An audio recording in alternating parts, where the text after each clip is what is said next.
Results हैं, post results क्या reviews आते हुए दिखे हैं, ये सारा कुछ खबरों वाले शेयर्स में शरद से एक बार जान लेते हैं। शरद, ढेर सारी खबरें और इनफैक्ट रिजल्ट का एक्शन और क्वार्टरली अपडेट्स अब भी आ रहे हैं या क्वार्टरली अपडेट्स का सिलसिला खत्म हो चुका है? Good morning Mansi. बात करें तो ऑपरेशनल अपडेट्स तो अब कंप्लीट हो गए हैं, लेकिन अर्निंग्स बहुत आ रहे हैं और हमने जो है कम से कम 15-20 अर्निंग्स से चुने 6 या 7 इंपॉर्टेंट अर्निंग्स। और ये अर्निंग्स लार्जली कहेंगे ना मानसी, अच्छे साइड पे आए हैं। उतना निराशा नहीं आया, जैसे हमने बहुत दिन से बोल रहे थे कि मिड कैप स्मॉल कैप पे थोड़ी निराशा देखने मिल रही है। और रिजल्ट सीजन मिला जुला है, लेकिन अब ये बाजार इतना कंसोलिडेशन में है कि रिजल्ट्स ही इम्पैक्ट कर रहा है और बाकी कुछ है नहीं सेक्टोरल मूव के लिए। ऑफ कोर्स सेक्टोरल मूव वाले स्टॉक्स पे भी हम एक अच्छा लिस्ट निकालेंगे दर्शकों के लिए, लेकिन वो बाद में बताएंगे आपको।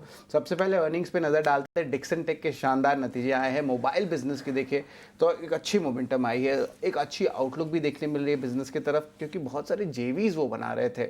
और ऑफ कोर्स रिपोर्ट्स भी आ रही है मीडिया में कि जो चाइनीज जेवीज हैं धीरे धीरे करके जो है गवर्नमेंट ऑफ इंडिया जो है कुछ एक्सेप्शंस दे सकते हैं, तो जेवीज से जो है बाजार की स्ट्रॉन्ग एक्सपेक्टेशंस है। तो डिक्सन टेक गाइडेंस भी अच्छा है, नंबर्स भी अच्छे हैं। पेटीएम पहली बार जो है पैट पॉजिटिव आया है और मैनेजमेंट ने कहा है कि अब वो एडजस्टेड एबिडा के बारे में अब बात नहीं करेंगे। कंपनी जो है घाटे से मुनाफे में आई है और वो कह रहे हैं कि जो एबिडा मार्जिन से वहाँ पे एक अच्छी एक्सपेंशन साल के अंत में देखने मिल सकती है। रेवेन्यू लगभग 28% ऊंचा है और याद रखिए कल के ट्रेड में भी जो सारे new age tech stocks eternal में भी अच्छी मूव आई थी और पेटीएम में भी देखे तो 3% ऊपर है।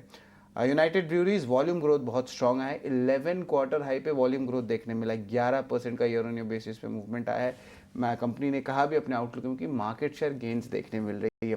देखिए सीजनली वीक क्वार्टर होता है एक लिकर स्टॉक के लिए और इसमें भी जो है बहुत शानदार आउट परफॉर्मेंस देखने मिली है। साउथ के एरिया में जो है आप कहेंगे सदर्न स्टेट्स में भी अच्छी परफॉर्मेंस देखने मिली है और मार्जिन देखे 87 बेसिस पॉइंट्स का आप मूव आया। वही जेएसडब्ल्यू इंफ्रा की बात करें तो लार्जली इनलाइन क्वार्टर है, लेकिन जो प्रोजेक्ट एक्सपेंशन है और जो कंपनी की बैलेंस शीट है उस पर एक बुलिश नजरिया बन रहा है।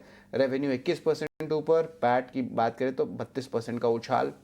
सीमेंट कंपनीज ये ट्रेंड हमने पहले ही पकड़ लिया था कि इंपॉर्टेंट लॉन्ग्स आ रहे हैं और इस बार जो है रियलाइजेशंस बहुत अच्छे इंप्रूव हो रहे हैं, क्योंकि पेटकोक प्राइसेस कम हुआ है। पेटकोक प्राइसेस क्यों कम हुआ है? आपके ओवरऑल ब्रेंट क्रूड प्राइस में गिरावट आया तो उसका एक लैग इफेक्ट आता है 1-2-3 महीने में। और देखिए एबिडा पर टन 4 ईयर हाई लेवल्स पे, ये बहुत बड़ा आंकड़ा है। जब आप सीमेंट कंपनीज चेक करते हैं तो रेवेन्यू से ज़्यादा ये सबसे इंपॉर्टेंट पैरामीटर होता है जिसे आपको चेक करना होता है। जेंसार टेक न्यूट्रल कहेंगे, ब्रॉड बेस्ड ग्रोथ आई है, हालांकि मैन्युफैक्चरिंग सेगमेंट थोड़ी सी दबी हुई है, बट गाइडेंस अच्छा है FY26 का। और बात करें तो मार्जिन में लगभग 35 पॉइंट्स का कट आया है। आज ब्रोकिंग स्टॉक्स पे नजर रखिएगा और of course capital market theme stocks पे भी। कल ये सारे स्टॉक्स चल रहे थे क्योंकि सेबी ने बैन लिफ्ट कर दिया था जेन स्ट्रीट में, लेकिन आज एक नेगेटिव न्यूज़ फ्लो आया तो ये काउंटर्स वॉलेटाइल आज रह सकते, दोनों साइड मूव कर सकते हैं। एनएससी ने डिटेल्ड ऑपरेशनल गाइडलाइंस डाल दिया है रिटेल एल्गो ट्रेडिंग को लेके। Of course retail algo traders को बहुत सारे रूल्स फॉलो करने होंगे, ब्रोकर्स को भी करना पड़ेगा और बहुत सारे जो इंटरमीडिएटरीज उनको भी करने पड़ेगा। अब ये जो रूल्स फॉलो होंगे तो कंप्लायंस बढ़ेगा तो समय और कॉस्ट बढ़ेगा। तो इसके कारण सेंटिमेंटली नेगेटिव इंपैक्ट हो सकता है, लेकिन ये एक डेवलपमेंट है, एक गाइडलाइन आई है सिर्फ।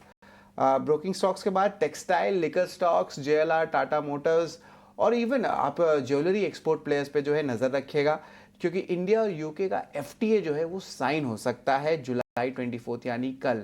PM मोदी ऑलरेडी जो है यूके और मालदीव्स के दौरे में भी जा रहे हैं, तो ये सेगमेंट्स पे जो है आज जो है वॉल्यूम्स अच्छे मूव देखने मिल सकते हैं।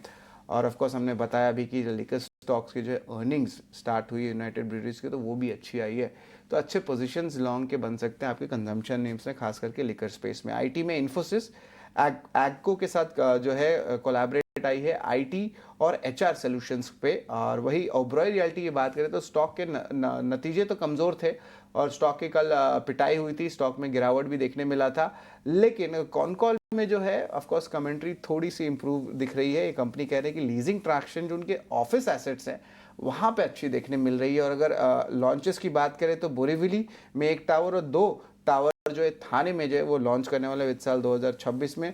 इसके अलावा मुंबई के मार्केट्स में आदर्श नगर, वर्ली और तारदेव में जो प्रीमियम प्रोजेक्ट्स है वहाँ पे भी लॉन्चेस देखने मिलेंगे। तो लॉन्चेस को लेके एक अच्छी कमेंट्री आ रही है और हमने आपको कल बताया भी था कि 1-2 क्वार्टर के बाद खास करके फेस्टिव सीजन में जो है यहाँ पे लॉन्चेस दिख सकता है, तो कैश फ्लोज भी देखने मिल सकते हैं और स्टॉक में थोड़ी सी बीटन डाउन भी स्टॉक है और टेक्निकल एनालिस्ट का मानना है कि अट्रैक्टिव लेवल्स पे बाय ऑन डिप की स्ट्रेटेजी भी हो सकती है ओबरॉय रियल्टी में। तो ये अहम स्टॉक्स है मानसी जहाँ पे आपको एक्शन दिखेगा, लेकिन नेट इंडिया यूके का जो एफटीए है और ब्रोकिंग स्टॉक्स और अर्निंग्स, ये 3 चीज हैं जो आज मेन मूवमेंट कर सकते हैं स्टॉक्स का।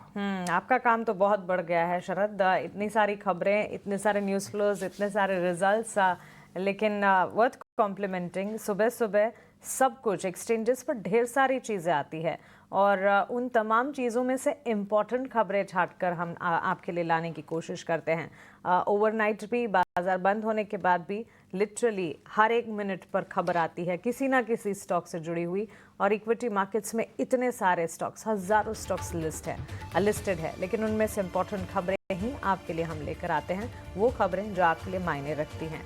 चलिए यहाँ पर एक छोटे से ब्रेक के लिए हम रुक रहे हैं। ब्रेक के उस पार जब वापस लौटेंगे, ब्रोकरेज के रिपोर्ट्स, कमोडिटी मार्केट का एक्शन और कुछ और रिसर्च आप